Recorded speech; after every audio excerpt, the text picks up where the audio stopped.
Oui,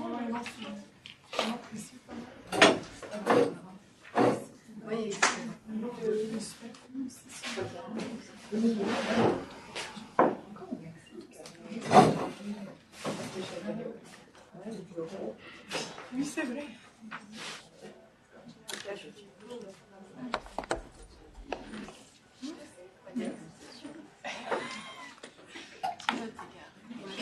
Moi, je sais pas.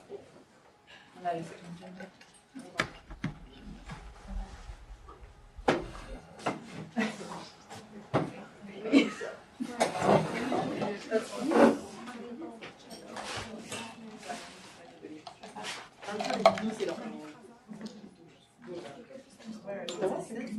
c'est ça, ça demande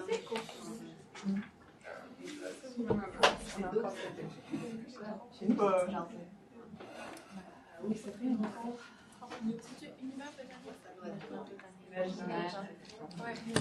Sur la je pense qu'on est comme deux. Oui. Deux mois pas, oui. Donc, comment? I must go away today about 6:30. I leave you here and leaving you. Okay.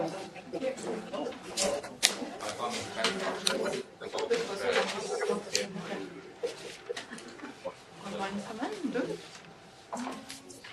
Je vais faire avec la grève, ça. Surtout qu'il y a moi je marche dessus. Ça par rapport. Mais les cours, on peut faire, il y a des examens. Parce que nous, c'est le 26.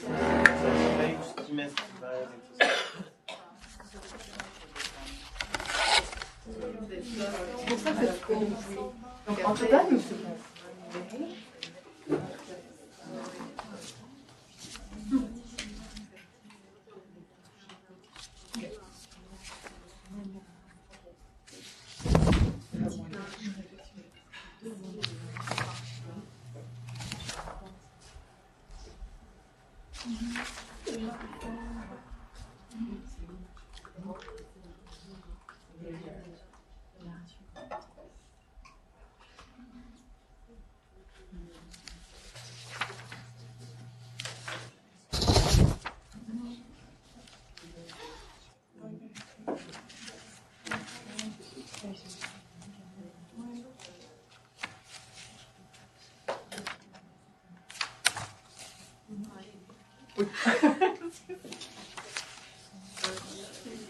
Ouais, épreuve.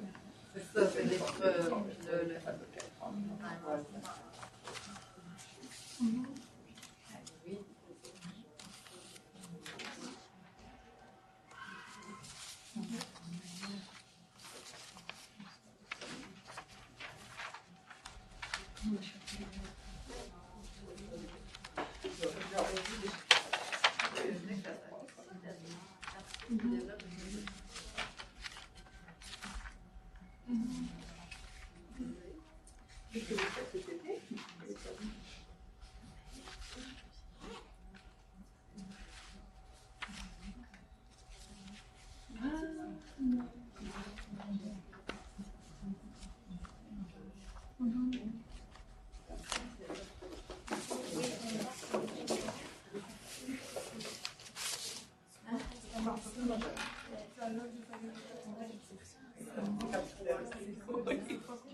Oui, justement, dedans.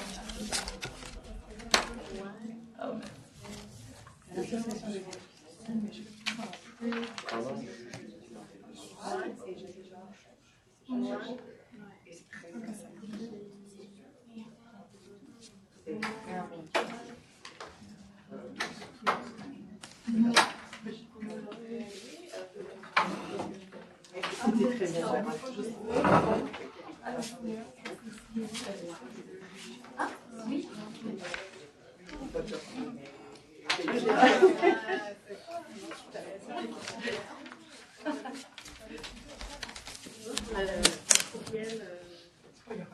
Je pense que Mais finalement, je sais.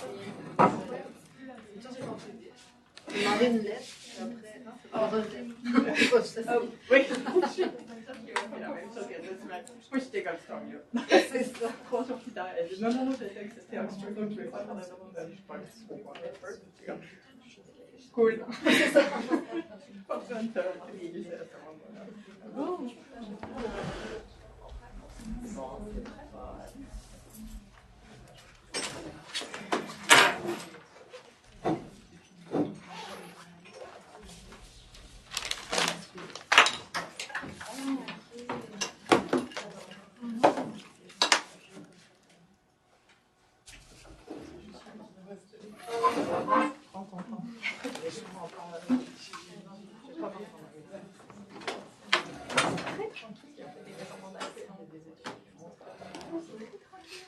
Non, aujourd'hui, c'est pas la grève. C'est hier. Aujourd'hui,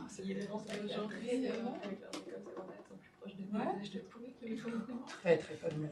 D'habitude, c'est tout. Tu sais, toutes les tables là, elles sont remplies là, sous ça, ça ferme. Ouais.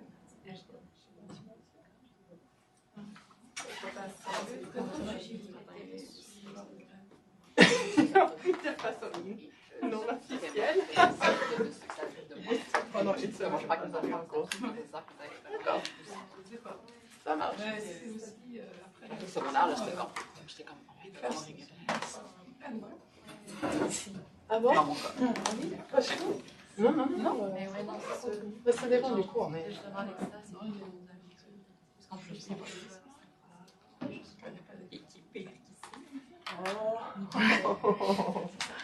Ça dépend. Bien, alors nous accueillons aujourd'hui Stéphanie Postulius, que tout le monde connaît. Est-ce que je dois la présenter?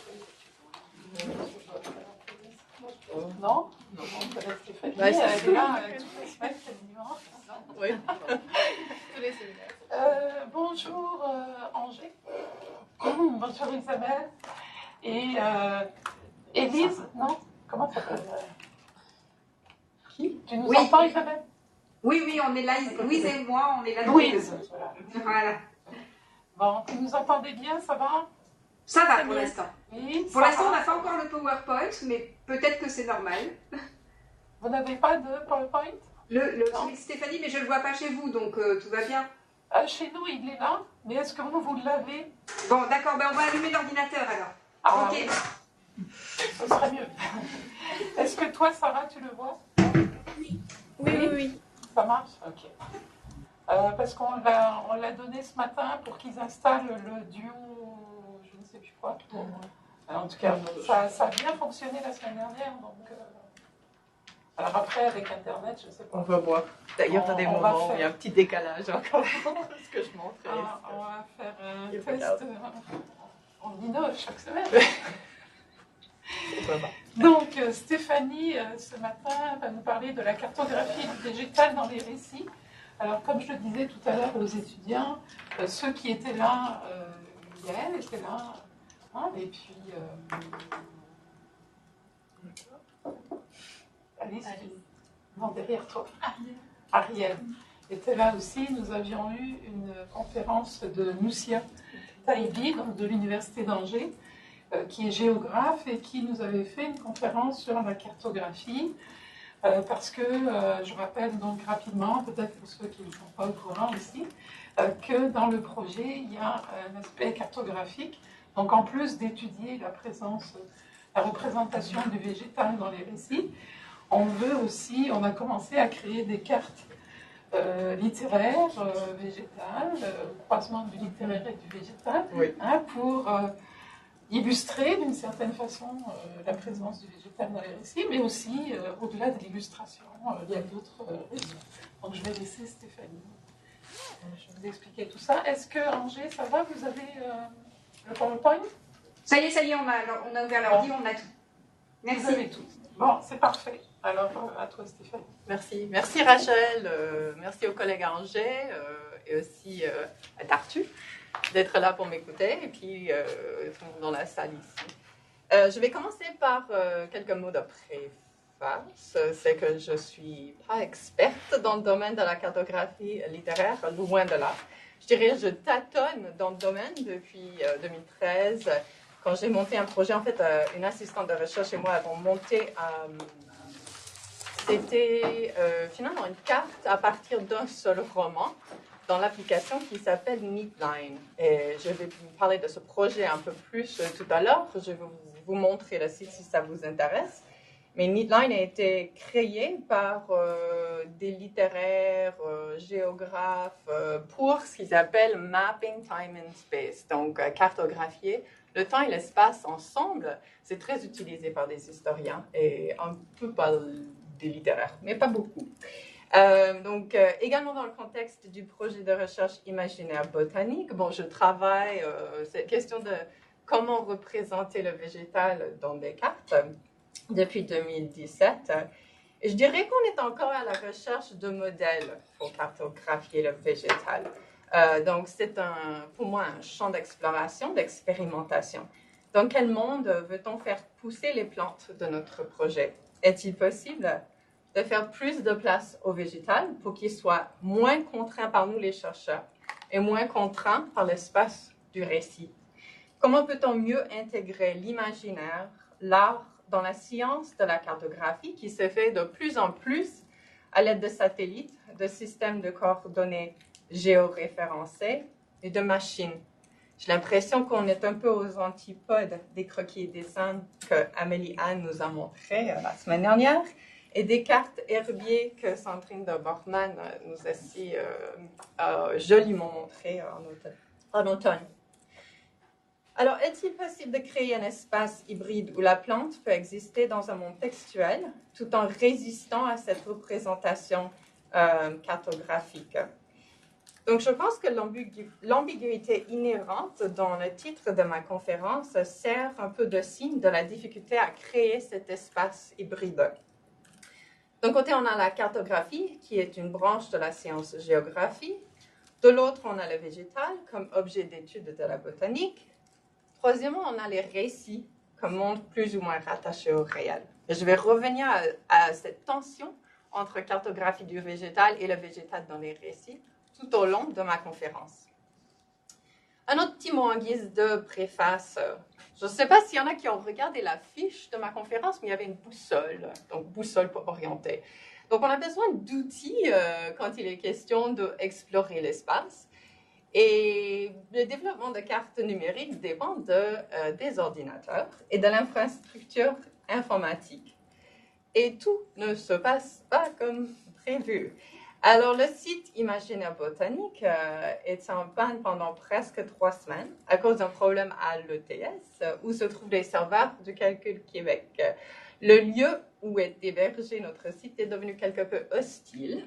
Il y a des serveurs qui ont surchauffé et on a une perte assez importante de données. Mais malgré ces difficultés techniques, le site fonctionne de nouveau et je devrais pouvoir vous montrer quelques exemples de cartographie littéraire aujourd'hui. Donc, tout ceci pour dire que l'exploration et l'expérimentation comprennent souvent des contretemps, des échecs, lorsque les ordinateurs, la technologie qui prennent de plus en plus de place dans ce monde ne coopèrent pas comme on le voudrait. Donc, un petit résumé de ma conférence. D'abord, je présenterai quelques cartes de monde imaginaire pour comprendre les enjeux artistiques de la représentation du végétal dans l'espace littéraire. Il sera question de cartes créées par des artistes pour représenter des lieux qui n'existent que dans un roman, récit, conte de fées.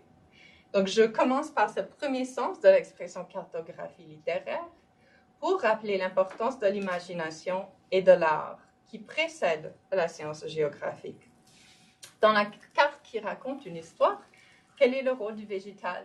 Quelles sont les difficultés de représentation de la végétation dans ces cartes de mondes imaginaires? Quels symboles sont utilisés et à quelle fin? Ensuite, deuxièmement, je me pencherai sur la représentation de la végétation dans les cartes géographiques. Comment la science de la cartographie fait-elle face au problème du végétal? Premièrement, il y a un manque de symboles universels pour les bois, forêts, champs, marécages et mangroves. Deuxièmement, il y a des enjeux temporels. À quel moment de l'année représente-t-on la végétation? Par exemple, les érables en hiver, il n'y a pas tellement de vert, alors c'est quoi la couleur utilisée? Souvent, c'est le vert comme symbole de la végétation. Troisième problème, c'est le problème d'échelle. Est-ce qu'on prend une vue aérienne de la végétation, ou plus une vue de profil pour voir en fait les racines, leur taille, etc. Troisièmement, il sera question de revenir à la cartographie littéraire pour voir en quoi consiste le renouveau d'intérêt dans la création de cartes chez des littéraires en humanité numérique. Quelle forme peut prendre la carte géoréférencée lorsqu'il est question de lieux souvent non référencés ou mal référencés ou autrement référencés dans le texte littéraire? Comment intégrer dans la représentation de lieux textuels l'incertitude par rapport aux lieux cartographiés du monde réel? Et que vient faire le végétal dans tout ça? Et pour terminer, et c'est là où ma conférence va devenir plus atelier, je voudrais indiquer quelques orientations futures pour la création de cartes récits qui auront comme but principal de placer le végétal au cœur de l'acte de cartographier.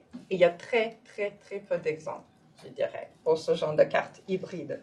Si l'un des objectifs du projet de recherche imaginaire botanique est de se tourner vers le végétal pour arriver à une lecture moins anthropocentrique du texte, comment la cartographie peut-elle suivre cet exemple? Comment peut-on, et je cite notre bilan du mois d'automne qui a été présenté au mois de janvier dans ce groupe de recherche, comment peut-on laisser la pensée cheminer au contact du végétal lorsqu'il est question de cartographier l'espace littéraire?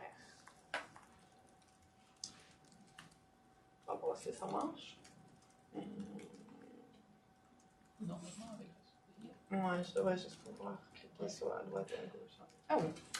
Donc, je commence par une citation de Virginia Woolf. A writer's country is a territory within his own brain, and we run the risk of disillusionment if we try to turn such phantom cities into tangible brick and mortar. To insist that a writer's city has any counterpart in the cities of the earth is to rob it half of its charm. Alors, je commence par cet avertissement de Woolf que la carte dessinée ou créée à partir du monde textuel ne peut prétendre à une reproduction exacte, parce que je pense que c'est important de se rappeler que la ville de Londres dans Mrs. Dalloway n'est pas la ville de Londres. Ce qui ne veut pas dire qu'on ne peut pas justement cartographier la ville de Londres, mais sans prétendre, encore une fois, que cette représentation cartographiée est la même que la représentation textuelle. Les deux restent toujours incomplets, sans pour autant perdre leur intérêt comme objet d'interprétation et de lecture. La carte n'est pas le lieu romanesque, mais ce n'est pas le territoire. La carte n'est pas le territoire non plus, mais le territoire n'est pas le territoire. Donc je laisse un peu cette idée mijoter avant de passer à la première partie de ma conférence. Donc, je commence par les cartes des mondes imaginaires pour ne pas tout de suite avoir à démêler les nœuds du réel et de la représentation textuelle ou visuelle de l'espace. Il y a quelque chose de très satisfaisant de pouvoir voir un monde au complet dans la carte de Neverland, de Narnia, de Treasure Island, de Robinson Crusoe. Ce sont les cartes des lectures de mon enfance. Je commence par une autre citation. We are now habituated to regard cartography as a science, an endeavor of exacting precision, whose ambition is the elimination of subjectivity from the representation of a given place. Such a presumption is hard to set aside. We are accustomed to trust maps, to invest confidently in the data with which they present us. But before it was a field science, cartography was an art. It was an art that mingled knowledge and supposition, which told stories about places, and in which astonishment, love, memory, and fear were part of its projections. It is instructive to consider these earlier artistic forms of mapping, for they exemplify neglected ways of proceeding within a landscape. Donc, je commence par les cartes artistiques parce que je pense qu'ils soulignent la singularité du lieu et la subjectivité du regard. Ce sont des mondes dans lesquels il est possible de se perdre pendant longtemps et qui exigent des modes d'interprétation et de lecture, tout comme les mondes textuels. Donc, Neverland. Virginia Woolf a parlé du lieu qui est né dans son cerveau, dans le cerveau, ou qui existe dans le cerveau, en fait, de l'auteur, et qui n'a pas d'équivalent dans le monde réel. Et on peut se demander alors où se trouve Neverland. Dans cette image, en fait ce dessin qui a été fait par Mira Foran pour Peter Pan, c'est un livre de G.M. Barrie, on voit que Neverland existe non pas dans le cerveau de G.M. Barrie, l'auteur qui a écrit les histoires, mais plutôt dans l'imagination des enfants, des personnages principaux, John, Wendy, Michael, Darling, qui sont dans l'histoire. Et c'est une combinaison, en fait, de leurs trois cerveaux, leurs trois façons d'imaginer qu'on trouve Neverland. On peut se demander dans quelle région du cerveau, justement, se trouve ce Neverland. Il n'est pas mon intention de plonger dans les neurosciences pour cartographier l'imagination dans le cerveau humain. Je suis plus intéressée à examiner les éléments symboliques reliés à cette représentation de Neverland. Tout d'abord, la couleur de l'île, donc c'est tout vert, ce qui suggère un lieu de végétation. Est-ce que c'est de l'air qui couvre toute l'île? On ne sait pas, mais il y a quand même 2 ou 3 types d'arbres, plus quelques touffes d'une autre sorte de végétation en haut à droite. Donc finalement, les petits symboles de végétation signalent un lieu de verdure, de la nature, en dehors de la ville de Londres, où habitent les 3 enfants Darling.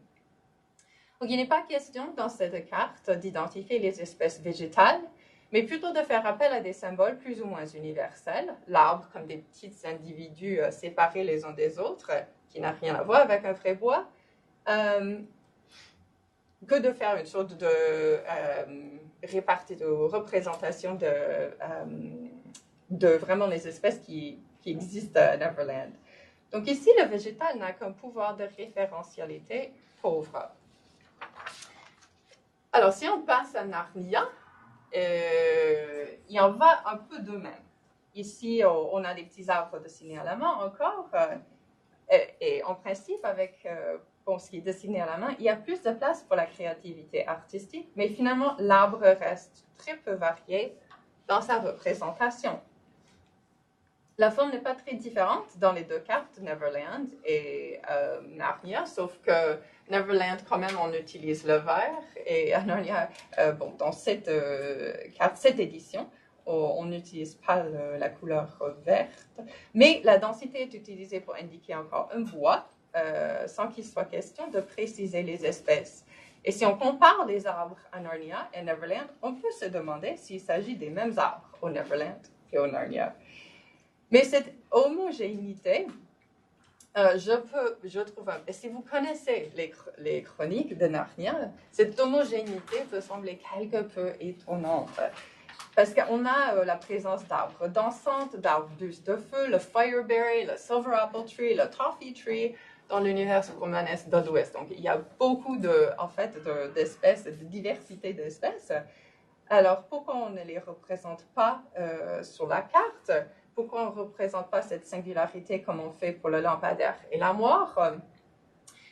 Je n'ai pas de réponse, mais une hypothèse serait que finalement, cette représentation de la cartographie, de la végétation, imite en quelque sorte la cartographie, la science cartographique à l'époque. Donc, Lewis a écrit en 1950, les chroniques dans les années 1950.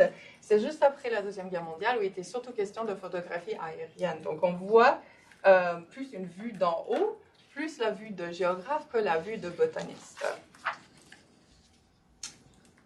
Donc, je passe ici au Land of Make-Believe de Javo Jess. Ici, il y a beaucoup plus de variétés végétales. Je sais que c'est extrêmement détaillé. Vous ne voyez peut-être pas très bien. Mais encore même s'il utilise le vert pour indiquer la végétation, il y a plusieurs types. Donc, on a l'herbe par terre, on a des arbustes, on a des arbres fruitiers. Et là, on indique un moment dans la saison. On a des arbres au bord de l'eau qui ressemblent plus à des saules. Et finalement, la carte est une combinaison de mondes imaginaires, des contes de fées, de plusieurs contes de fées. The Cow Jumped Over the Moon, Jack and the Beanstalk, The Enchanted Forest, Contrary Mary's Garden. Alors, comment expliquer le mélange de détails végétaux plus spécifiques et les espèces imaginaires dans cette carte? Je pense quelque part, on a l'exemple d'un artiste cartographique très attentif et sensible aux différences végétales. Mais c'est également question de la perspective dans la carte. On est un peu moins, on a moins la vue aérienne et plus une vue de profil, à côté. Et les plantes jouent un rôle d'indexation plus important dans ce monde imaginaire. Elles servent de référence principale au conte de fées. Il n'est plus question de végétation comme décor, tout simplement. C'est par les plantes qu'on voyage d'un récit à l'autre dans cette carte.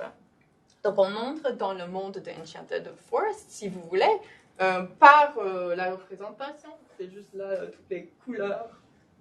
Voilà, c'est ça le Enchanted Forest. Puis ici, on a Mary's Contrary Garden. Donc, c'est comme une façon d'entrer dans ce conte de fées par la suite.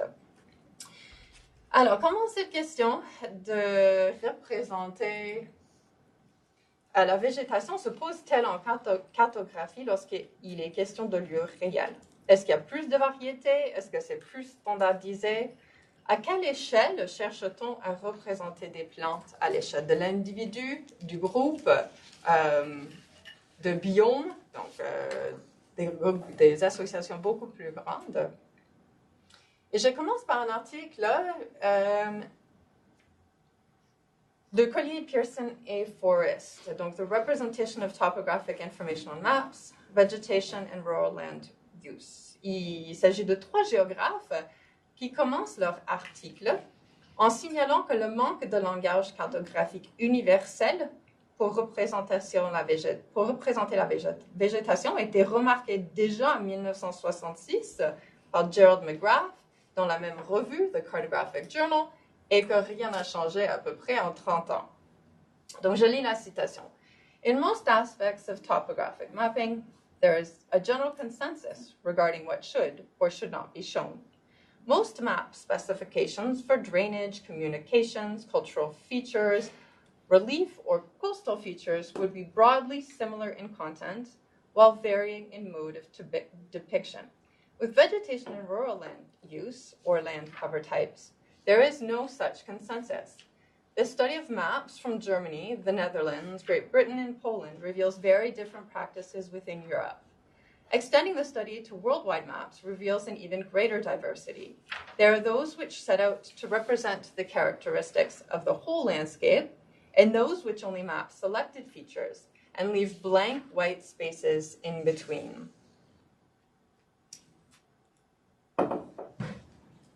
Donc là où il y a moins de diversité dans la représentation, c'est quand il s'agit de bois ou de forêt. D'après Collier, Pearson et Forrest, la représentation est assez standardisée. Et souvent, c'est question d'un polygone en vert avec des dessins abstraits ou symboles plus iconiques. Vous pouvez voir un peu à droite. Et d'après eux, c'est parce que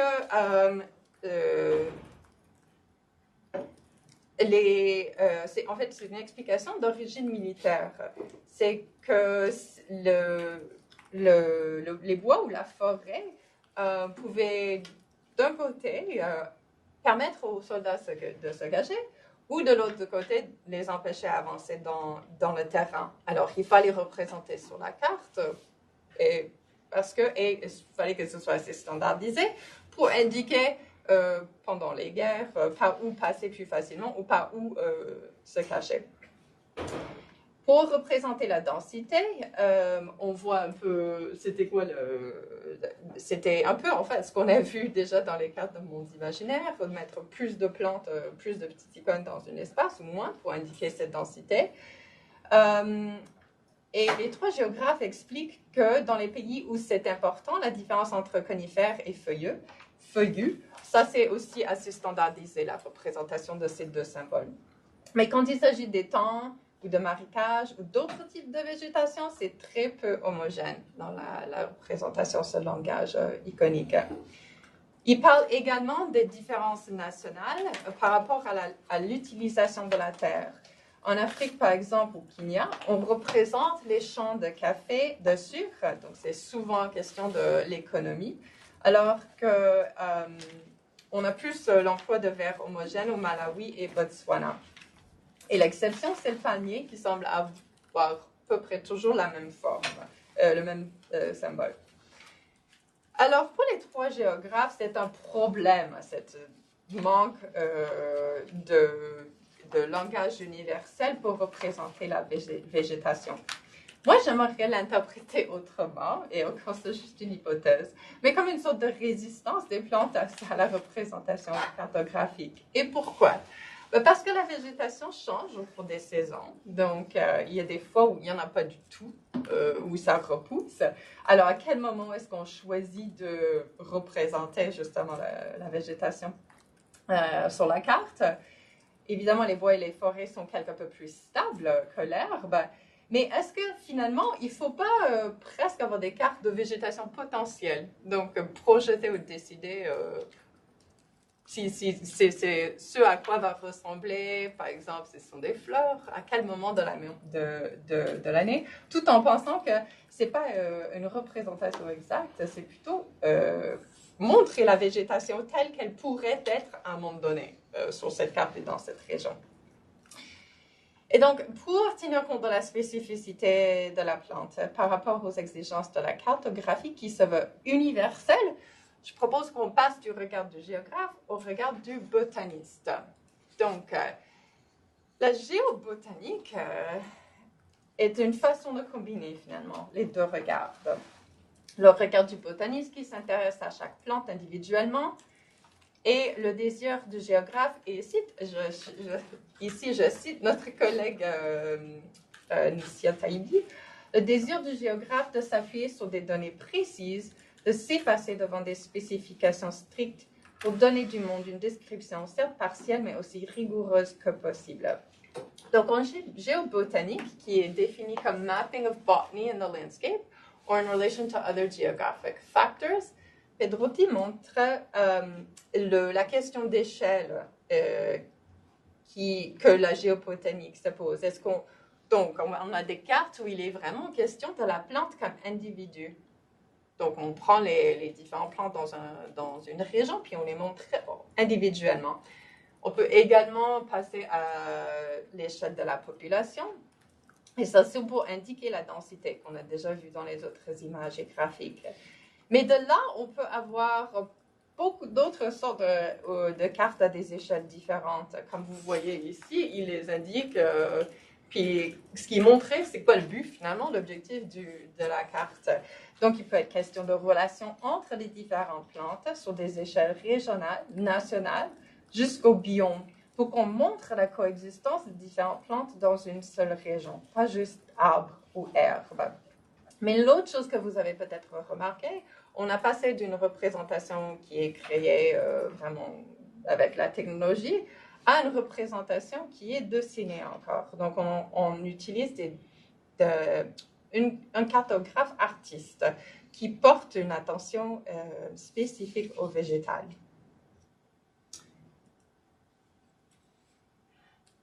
Donc, comment créer une hybride ou mettre ensemble ces cartes à très différentes échelles? À gauche, on a la vue de profil où on voit les racines. À droite, on a une vue aérienne. Bon, je cite en bas le même livre de Pedrotti, mais où il reprend des mots d'un autre géobotaniste. Geobotanical maps do not represent the reality of the world, but rather what we know about it. Donc, à gauche, c'est quel savoir sur le monde qui est représenté. À gauche, c'est l'association des plantes, une vue des racines, un rapprochement qui place le lecteur au niveau de la terre, du sol, au lieu d'être debout, couché peut-être. À droite, on a une carte de végétation d'un satellite qui ne montre pas les espèces végétales, mais qui montre, par exemple, les effets du changement climatique. Donc, un autre savoir à transmettre celui qui regarde la carte. Mais donc, est-il possible de créer des cartes géobotaniques du végétal dans les récits? Est-il possible de faire coexister les deux échelles en même temps? Et c'est maintenant que je veux revenir à la cartographie littéraire. Donc, je commence par le domaine des humanités numériques où on emploie des outils de cartographie, de l'analyse de textes numérisés pour représenter les informations géographiques dans les textes. quelque part, on peut avoir l'impression d'être très loin de la carte d'artiste, de monde imaginaire, ce que je vois comme une branche quand même de la cartographie littéraire. Quand il est question de cartes et applications interactives, de données géospatialisées et de visualisation de données. Mais je pense que c'est important de reconnaître que c'est une branche qui prend de plus en plus d'ampleur, cette branche en humanité numérique, dans le domaine de la cartographie littéraire. Alors, je commence par une citation, encore une fois, du père, ce qu'on appelle le père, d'une nouvelle histoire littéraire, qui se sert d'outils d'analyse numérique du Big Data pour expliquer, par exemple, l'émergence de nouveaux genres littéraires. Il s'agit de Franco Moretti. Et donc, c'est vraiment Moretti qui a introduit l'idée de distant reading en opposition au close reading. Donc, au lieu de lire un seul texte et un texte de près, et on essaie de déchiffrer, interpréter chaque ligne du texte, on essaie de lire, entre guillemets, 30 000 textes. Donc, ça, c'est du distant reading. Et donc, comme il est impossible en être humain de lire 30 000 textes, il faut avoir recours, faire appel aux outils d'analyse de textes numérisés.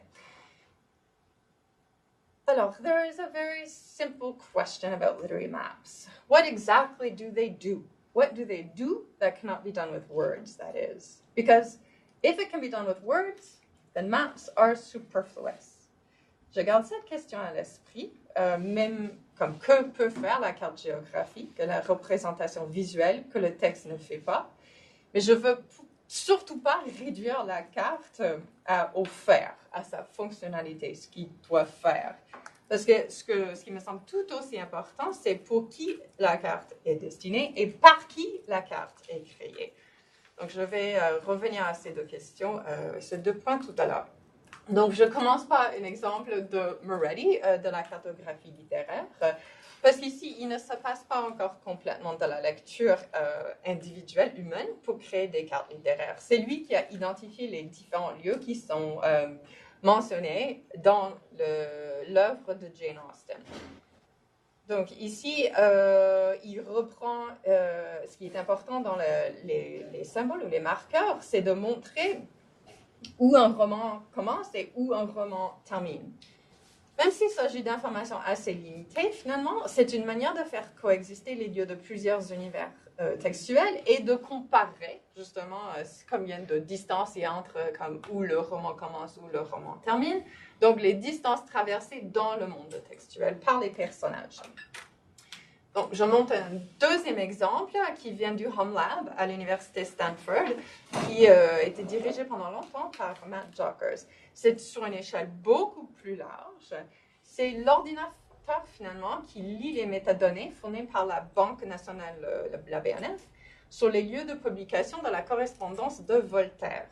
Donc, on cartographie les lieux sur une carte géoréférencée pour voir combien loin les lettres ont voyagé. Et puis, on traduit ces distances en termes d'œuvres plus ou moins nationales et internationales. Et on le compare à d'autres penseurs comme D'Alembert ou Locke pour dire justement si l'œuvre avait une ampleur plus régionale, nationale, internationale ou globale. Et donc, je veux mettre ce projet un peu en... peut-être pour, encore une fois, comprendre les objectifs de cette approche, tout en faisant attention à ce que Sarah Lucetta appelle « the mapping gaze », ou le regard cartographique. Et d'après Sarah Lucetta, dans Exploring the Literary Map, an Analytical Review of Online Literary Mapping Projects, le lecteur cède sa place au développeur dans ce genre de projet. Et je cite, désolé, je n'ai pas la citation, je ne sais pas pourquoi je n'ai pas mis. The text is overlooked and the human reading actually does not unfold since software is used to perform the analysis. Textual spatial features lose their relationship to the textual contexts. The selection is not the result of a creative reading process, but an automatic answer to a fixed question that isolates place names as quantitative data to map out. Et en fait, je vais sauter le prochain exemple parce que je vois que, oui, je vais arriver à la troisième partie de ma conférence. Mais Dreamscape, c'est l'exemple de l'ordinateur qui lit vraiment. La cartographie est entièrement générée par l'ordinateur. Il lit les lieux dans l'œuvre de Jane Austen.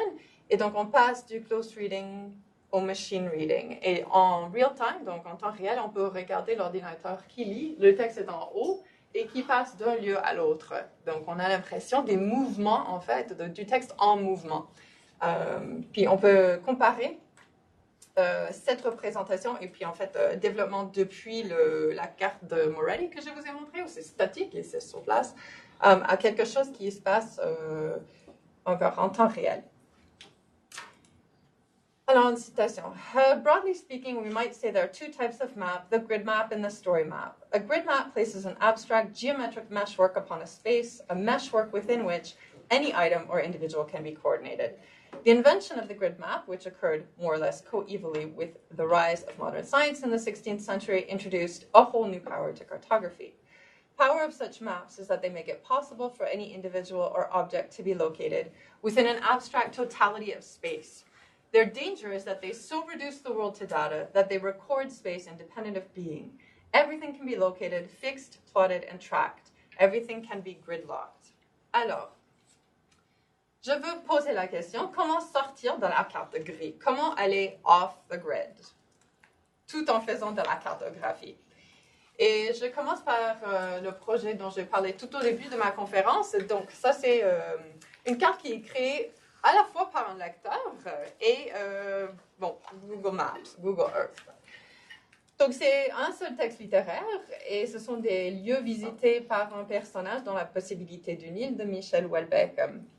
La raison pour laquelle on a utilisé comme carte de base Google Maps, c'est parce que c'est géoréférencé et on puisse avoir une vue très très proche du nom du bâtiment avec Street View, par exemple, tout en ayant la possibilité de reculer pour une vue d'ensemble. Et on a juxtaposé, on a mis par-dessus des icônes qui sont dessinées par un artiste, Amy Go, pour transmettre plus d'informations à l'utilisateur. Donc, à chaque icône, on peut cliquer sur une icône d'un bâtiment, d'un chien, d'un être qui fait de la méditation, comme on voit en avant, par exemple, pour avoir des citations du texte et des images ajoutées pour illustrer, donner une vue de la végétation, du paysage.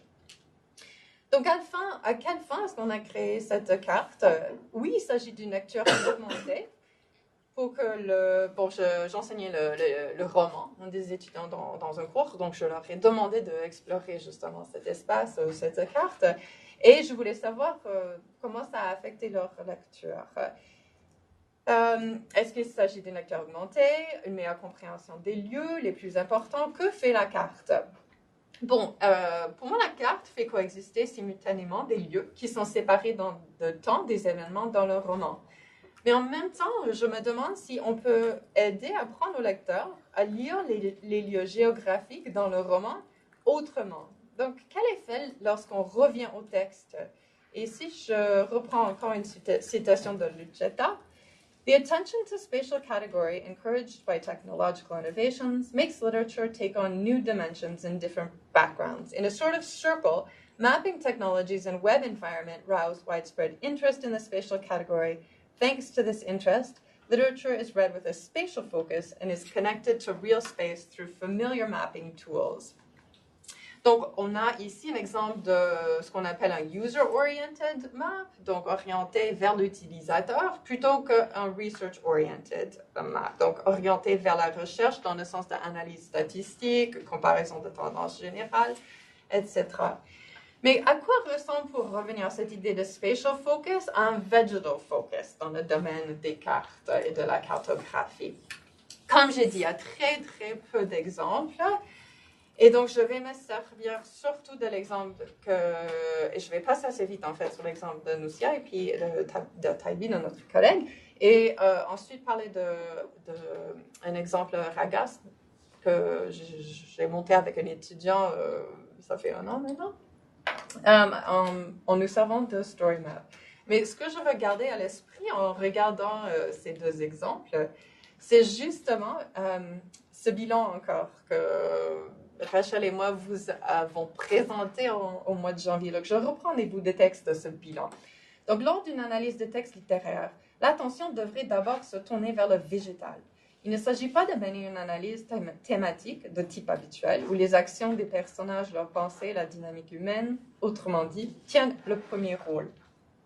C'est en faisant des recherches sur les plantes évoquées et décrites, en situant les déplacements, que l'on pourra essayer de comprendre la dynamique propre au végétal dans tel ou tel texte littéraire. Et donc, cela amène à sortir du texte en faisant des promènes encyclopédiques, à affiner sa sensibilité au végétal, que ce soit sur le plan esthétique ou imaginaire.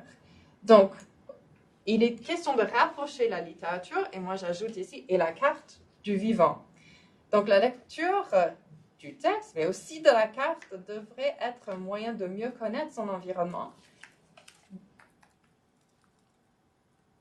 ouvrir sur un univers insoupçonné auquel on est le plus souvent aveugle. Donc, c'est ça. Je veux savoir comment la cartographie peut contribuer à cet objectif. On avait d'abord l'exemple de Nussia Taïbi. Et encore, je reviens à l'importance ici de fait de se concentrer ou de prendre un seul roman. Donc, on reste vraiment sur le plan du récit de ce roman. Puis, les difficultés en fait, je ne vais peut-être pas résumer les difficultés dont Nussia nous en a parlé, parce que je vais aussi toucher sur ces mêmes difficultés, en fait, comment cartographier le végétal.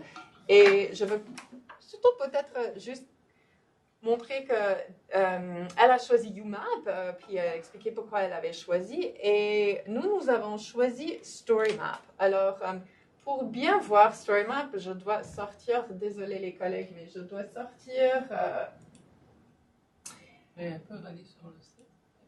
Oui, vous pouvez aller sur le site maintenant que ça fonctionne pour voir Raga. Parce que la différence entre ces cartes comme UMAP, cette application qui reste finalement statique et fixe, et, bon, on peut cliquer pour naviguer, mais ça reste une seule finalement carte image. C'est qu'ici, on a une histoire. Donc, on continue à...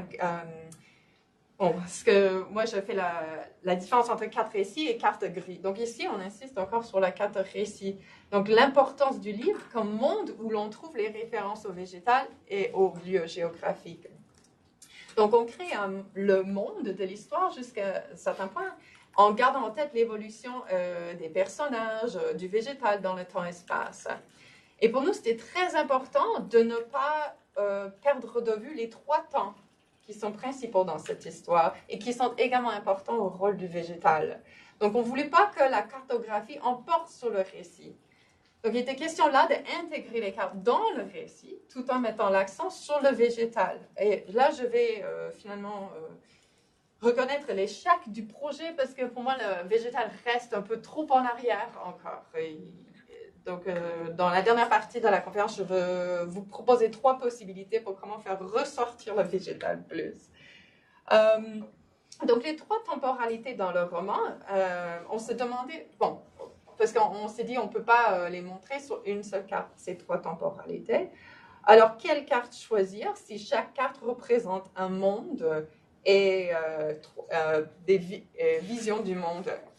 Donc, on a commencé, et ici aussi, je reconnais l'échec de cette tentative. Le premier temps, c'est l'arrivée des premiers habitants de Raga. Donc, c'est un temps mythique, mais nous avons quand même choisi une carte. Et pour moi, ça, c'est très, très problématique. Mais voici les informations dont nous nous sommes servis comme informations géographiques. Et ça, c'est la citation à droite. La réalité, c'est qu'il n'était pas nécessaire de faire appel à la dérive hasardeuse de radeaux de joncs au gré des vents et des courants pour expliquer l'audace des peuples qui se sont aventurés sur l'immensité du Pacifique. Les désirs étaient au cœur de ces hommes, de ces femmes. Il les poussait vers l'avant. Il leur faisait voir un monde nouveau dont ils avaient besoin. L'urgence s'est jointe à ce désir et les a chassés vers l'horizon, contre vent et courant, dans la direction du soleil levant. Donc, ce qu'on avait comme information géographique, c'était le soleil levant. Alors, comment est-ce qu'on peut reproduire? Et avec mon étudiante, on a beaucoup discuté de la trahison, finalement. Parce que cette traduction qu'on a fait, que finalement, ce peuple vient de l'Australie, ça, c'est pas vrai. En fait, ils peuvent venir, il y a beaucoup de trajets possibles. Alors, là, je me suis demandé, oui, dans le choix, on était très conscients, mais comment, dans la représentation même, est-ce qu'on peut montrer, révéler le problème de faire un choix pour transmettre certaines informations qui, dans le texte, restent très, très, très ambiguës. Comment représenter l'incertitude du lieu du départ et du voyage suivi? Est-ce qu'il faut montrer les nombreuses possibilités de voyage? Déjà, la représentation d'un petit bateau est extrêmement problématique. Alors, tout de suite, on a fait face au problème de représentation du temps mythique. Et je vais y revenir parce que je pense qu'on aurait pu nous inspirer des cartes de lieux sacrés, finalement, comme dans la Bible, ou, pas la Bible, mais le Psalter Map, par exemple, ou le Ebsworth Map, qui est une représentation des lieux qui se trouvent dans la Bible, et où la carte même raconte ou produit le temps et l'espace ensemble. Donc, on met les dents à l'est parce que justement, et puis on met la fin des temps à l'ouest. Donc, essayer de travailler plus avec cette histoire d'un temps mythique orienté où on a le temps, en fait, dans l'espace. Donc, deuxième temps dans le roman qui était très important, et peut-être, je pense, on a mieux réussi ici, c'est l'époque coloniale. Et on a choisi une carte du 19e siècle pour montrer cette exportation du santal par les Blackbirders. Et ensuite, encore ici, il était question de montrer comment le végétal voyage. Et on voulait surtout reconnaître que la cartographie est une entreprise intimement liée à l'exploration et à la colonisation. Donc, comment ne pas perdre de vue cet espace qui est très présent dans le roman et qui est au cœur en fait, de toute la critique des voyages des colons à l'époque coloniale. Et là aussi, c'était difficile dans le choix, mais je pense que mon étudiante, elle a vraiment déniché une carte qui, pour elle, représentait bien le problème. Mais encore, comment avoir à la fois une sorte de métacritique de ce qu'on a choisi? Ça, c'est ce qui est venu par la suite. Toute cette critique. Le troisième temps, c'est le voyage du narrateur. Donc, époque contemporaine, c'était plus facile à choisir Google Earth. Donc, on a une île qui est couverte de verre, on a la vue d'un site satellite et tout est géoréférencé. Alors, on peut zoom, on peut, aller de tout près ou regarder en fait où se trouve un tout dans l'océan Pacifique. Mais au lieu de nous concentrer sur le mouvement du narrateur, on a choisi de nous concentrer sur la cartographie des plantes les plus mentionnées dans cette partie du roman, le pandanus, le taro lignable, le central, le bambou, le cocotier. Donc les images et textes sont tantôt tirés du roman, tantôt des informations. Et ici, je vais vous montrer à quoi ça ressemble.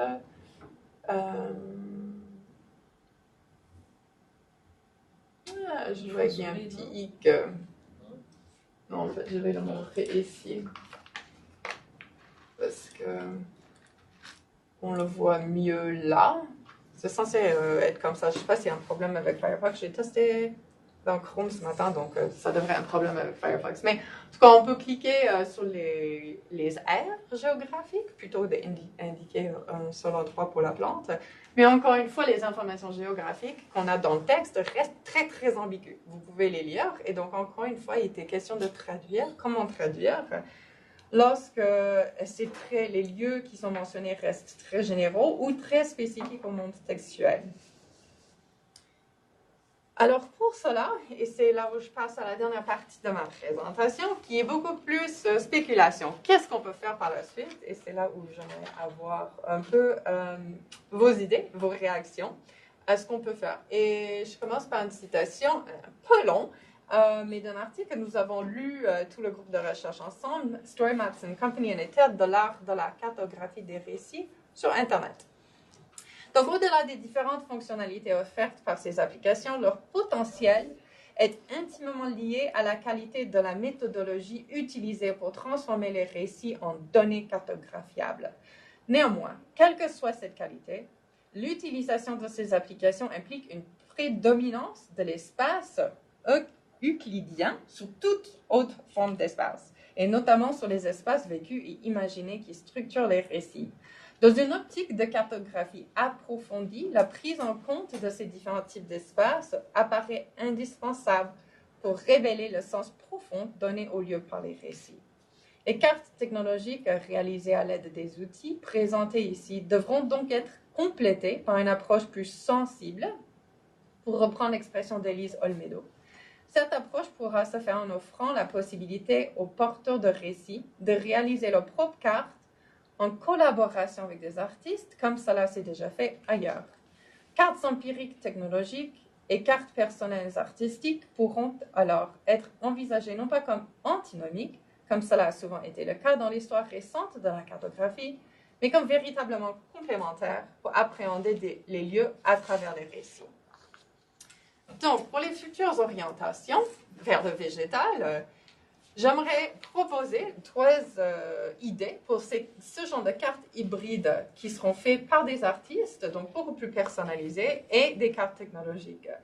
Donc, comment les combiner pour que le végétal soit notre guide, notre point d'entrée dans l'univers romanesque, au lieu d'être décor ou tout simplement fonctionnel.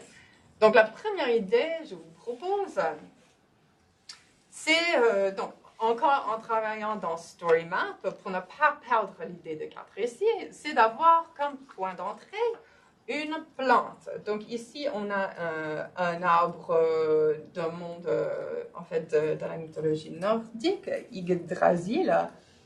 Mais on pourrait avoir, par exemple, dans ce que j'appelle une carte qui est phytocentrée au lieu de texte centré. Donc, au lieu d'avoir dans StoryMap un seul roman qui, en fait, sert de mot textuel, on prend une des plantes qui sont les plus mentionnées dans, disons, 5 à 10 textes.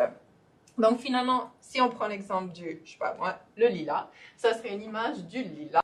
Et à partir de cette image du lilas, on aurait des titres de livres et on pourrait cliquer dessus pour entrer. Et donc, ça serait pour entrer dans le monde du lilas, dans ce monde textuel. Et donc, on voyagerait vraiment d'un monde du lilas, une plante place dans un roman et dans un autre roman. Et là, on pourrait lire des citations et voir des images. Donc, j'aime cette vue de profil, justement. Pour commencer, mais ensuite, on peut se rapprocher pour entrer dans les mondes du texte. Donc, c'est une seule plante ici qui revient dans plusieurs textes. Il faut faire une analyse de nos fiches de lecture pour trouver, par exemple, la carte des 9 textes à partir d'une seule plante. Mais ce n'est pas le livre ou son intrigue qui sert de base pour créer la carte récit, mais la plante même, son histoire, elle, si vous voulez dire, ce qu'on est en train de recréer.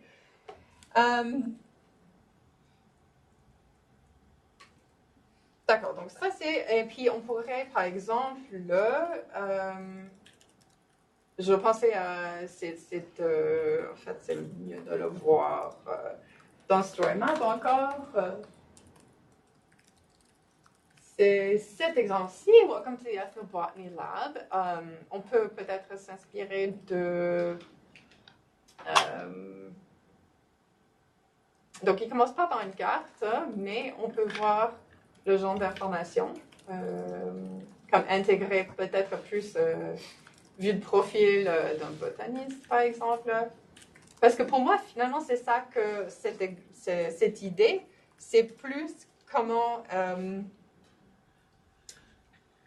comme le botaniste peut voir. Donc, ça pourrait intéresser, parce que là, je suis en train de réfléchir aux utilisateurs. On va faire appel à quel utilisateur? Peut-être le botaniste ou le botaniste amateur qui ne s'intéresse pas du tout au livre, mais par le biais de la plante comme point d'entrée, pourrait entrer dans les mondes textuels de ces plantes différentes. Donc, ça serait plus pour le botaniste amateur qui encore adore les lilas. Ensuite, j'en suis là. Voilà. Mais là, j'ai l'impression qu'on a un peu perdu de vue la géographie dans les textes, si on prend cette approche. Donc, j'ai décidé peuvent passer au prochain exemple. Donc, idée numéro 2, c'est de revenir à la géographie comme point de départ. Donc, on a, oui, une seule plante, mais on se sert des lieux mentionnés dans les différents textes pour voyager d'un lieu de la plante à l'autre. Et on se sert, donc, par exemple, si on prend le taro, si le taro, comme ça pousse au Texas, Mali, Inde, Vanuatu, on peut aller vers, si justement l'intrigue de comment se passe au Texas, on peut aller au Texas plus et on peut, je vais vous montrer à quoi ça peut ressembler parce que j'ai pas pu faire ça d'avance, mais on peut avoir un loop comme ça, justement, où quand on passe quand on est par-dessus Texas, on voit plus une image profil de la plante, finalement. Donc, on a la juxtaposition de cette carte gris et une vue très aérienne et une vue en même temps de profil. Donc, les deux ensemble. Et donc, ici, je pense à quel utilisateur? Oui, le géographe, géobotaniste, mais c'est la fonction loop qui permet d'entrer dans le monde d'un seul texte et on a une sorte de plant focus, mais littéralement avec la loupe. Et les symboles sur la carte peuvent être des symboles faits par des artistes, par exemple, à différents moments du développement d'une plante.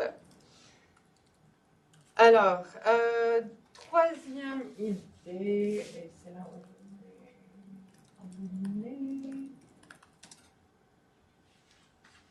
Donc ça, c'est la loupe, si vous voulez aller le voir. Et on a la coexistence, que j'aime bien aussi. Donc, il faut décider comment utiliser la loupe. Ici, il s'agit de plusieurs temporalités.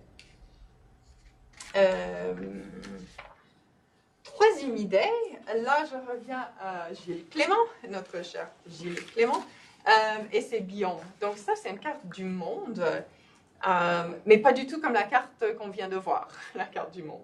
Parce que c'est une carte des biomes, et donc leur largeur, leur proximité, représente la pourcentage, la quantité de ces biomes différents sur la Terre. Donc ça serait finalement notre point de départ. On aurait multiples plantes, un seul jardin planétaire. On choisirait un certain nombre de plantes de notre corpus, pas nécessairement les plus communs, puis on placerait ces plantes, textes, dans les biomes. Et donc on aurait une coexistence de plusieurs plantes. Et on pourrait voyager, donc on pourrait cliquer par exemple sur le nom de la plante et ça serait une entrée vers plusieurs textes. Donc, une autre possibilité. Puis je pensais à quel utilisateur est-ce qu'on pourrait intéresser. Bon, pour moi, c'était surtout question d'essayer de nous éloigner un peu de cette carte Google Earth qui est comme carte de base, oui, mais les difficultés si on utilise ce genre de carte, c'est qu'on ne peut pas le géoréférencer. On ne peut pas zoom, finalement, pour aller voir dans ce biome, dans sa vue de profil, justement, de tout près, comme on peut, par exemple, avec Street View. Alors, je termine par une citation, tout en signalant que je me rends compte des grandes difficultés à essayer de combiner géographie, botanique, cartographie et littérature, surtout quand notre but, c'est de faire de la place au végétal. Je pense qu'il faut absolument adopter des pratiques hybrides pour faire ces cartes récits du végétal. Donc, je veux passer, peut-être si j'avais à refaire mon titre, ça ne serait pas la cartographie du végétal dans le récit, mais des cartes récits du végétal. Et je veux comprendre carte beaucoup plus comme map au lieu de cartographie comme science. Et donc, ça, c'est la citation que j'utilise pour terminer. While in cartography, mapping refers to a specific set of conventions and techniques in the arts and humanities, it refers to a broader range of concepts and practices. The mapping metaphor is malleable, Cooper and Priestnell, and cross-disciplinary in essence, which may allow for escaping the torments and anxieties inherent to cartography. Je sais pas si les cartographes sont tellement angoissés que ça, mais bon. And supporting the emergence of more exploratory and hybridized practices and concepts. While in cartography, mapping refers to... je l'ai deux fois, désolé. Je ne sais pas pourquoi c'est pas deux fois, mais ça termine là. Donc, j'aimerais garder à l'esprit le hybridized practices and concepts. Merci.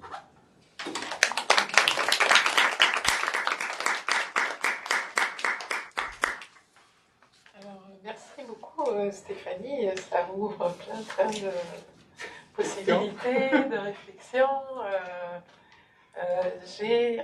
En t'écoutant, j'ai retrouvé la carte de l'arboretum Morgane Ah oui. qu'on est déjà allé visiter et on va retourner au mois de mai. Puis regarde, il y a une carte avec les dessinée espèces. à la main. Elle est numérique, hein, donc j'ai essayé de.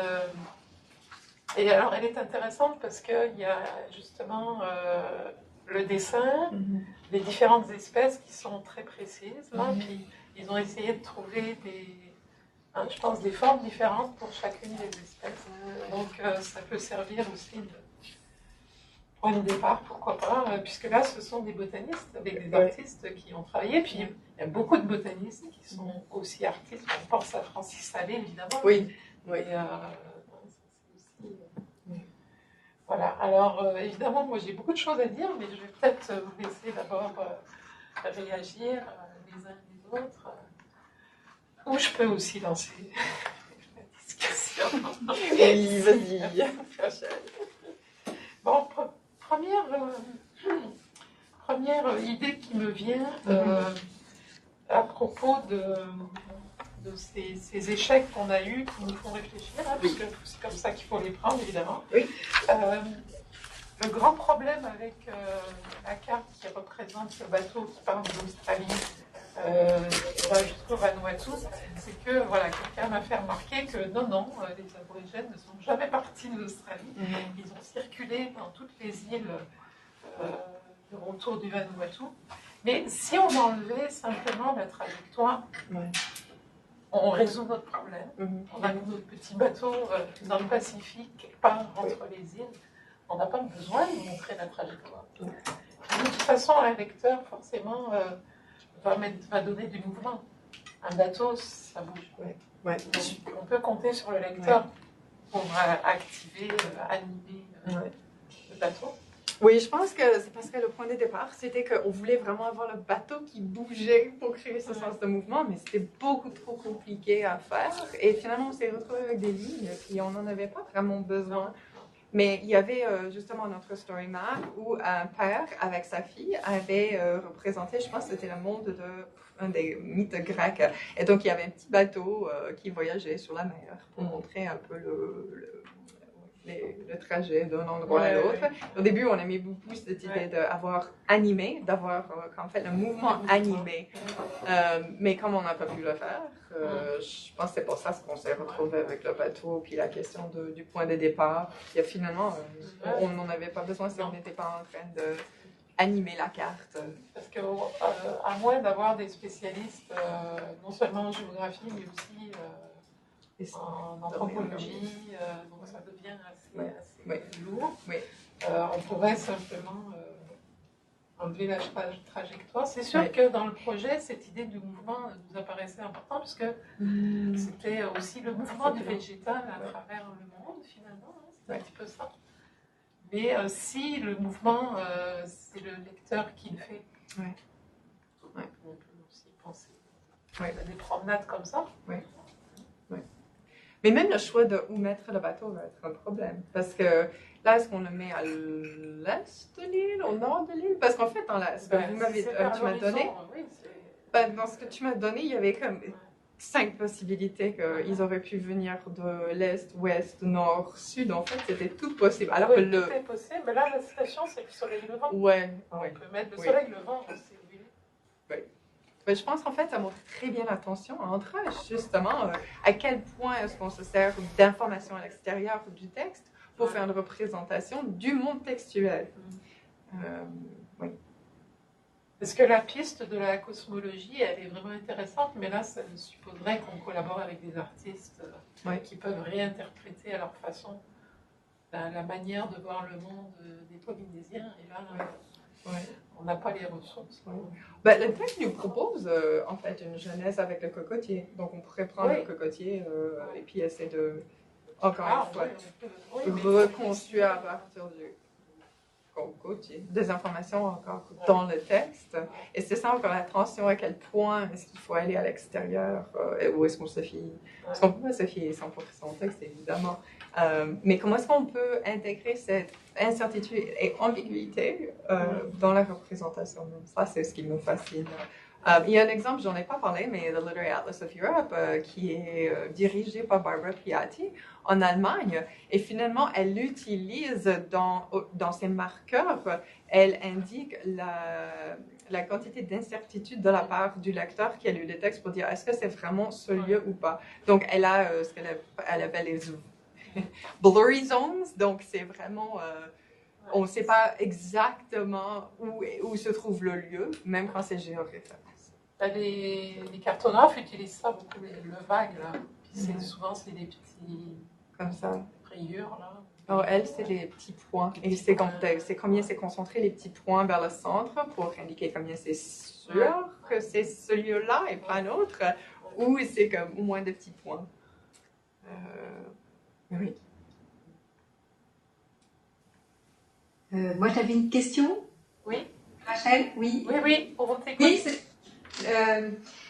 Stéphanie, à un moment, tu disais qu'est-ce qu'on veut faire? Est-ce qu'on veut afficher ou est-ce qu'on veut aider à réfléchir avec ça? Et au fond, est-ce que le but, c'est pas, non pas d'afficher, mais bien d'aider à penser? Et est-ce que l'intérêt, c'est justement pas de découvrir qu'il y a des choses qu'on n'arrive pas à représenter? Parce que c'est là qu'on laisse, et ne pas avoir de résultat, ne pas afficher à la fin, ça serait le moyen de ne pas bloquer finalement l'imaginaire du lecteur, de le laisser ouvert, mais au moins c'est ce qui vous a permis par exemple de prendre conscience que le point de départ, vous ne le connaissiez pas, alors que vous en étiez peut-être pas conscient. Est-ce que c'est pas surtout finalement un outil de réflexion sur le fonctionnement de l'imaginaire?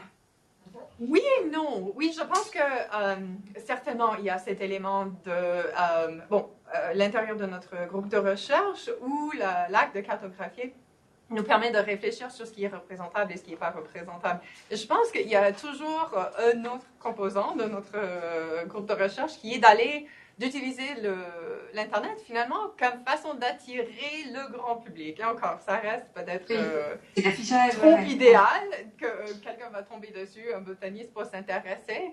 Mais je veux aussi peut-être cette tension entre ne pas trop inonder la personne qui arrive pour découvrir quelque chose et le besoin de toujours critiquer l'emploi de ces outils. Donc, quelque part, je pense, j'aimerais aussi, oui, absolument, l'objectif de réfléchir et réflexion à l'intérieur au sein de notre groupe de recherche est essentiel. Je suis d'accord, mais en même temps, si je vais vers l'utilisateur, qui est l'utilisateur, j'aimerais beaucoup, même si encore dans un monde idéal, que ce soit quelques botanistes amateurs, qu'on pourrait en parler aux gens du Morgan Arboretum, mais dire ça serait une autre façon de faire des liens avec ce qui se passe à l'extérieur de l'université. Parce que je pense que dans notre projet, tu peux me corriger, si ça c'était pas, ça serait bien, et surtout les démarches qu'on fait auprès des jardins botaniques de Montréal, si on pouvait dire, on a en fait quelque chose en ligne, et c'est une façon de peut-être intéresser vos visiteurs